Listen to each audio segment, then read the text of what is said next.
Hello everyone, সবাই কেমন আছেন?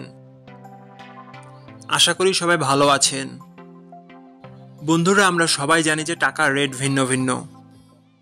মানে কোনো দেশের টাকার রেট বেশি, আবার কোনো দেশের কম। কিন্তু আপনি কি জানেন আজকের দিনে ইরাকের 1 দিনার সমান বাংলাদেশের কত টাকা হয়?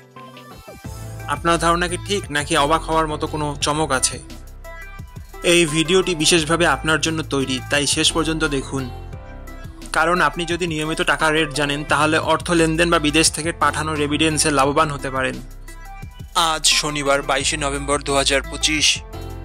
আজ ইরাকের 1 টাকা সমান বাংলাদেশের 0 টাকা 0.94 পয়সা, আর অপরদিকে বাংলাদেশের 1 টাকা সমান ইরাকের 10 টাকা 69 পয়সা। বন্ধুরা, টাকার রেট প্রতি মুহূর্তেই বদলায়, আর এই পরিবর্তন আপনার আয়, খরচ, এমনকি সঞ্চয়ের উপর প্রভাব ফেলে। তাই নতুন রেট সবার আগে জানতে এখনই চ্যানেলটি সাবস্ক্রাইব করুন এবং বেল আইকন প্রেস করুন, যাতে কোনো আপডেট মিস না করেন। ধন্যবাদ, দেখা হবে পরবর্তী ভিডিওতে।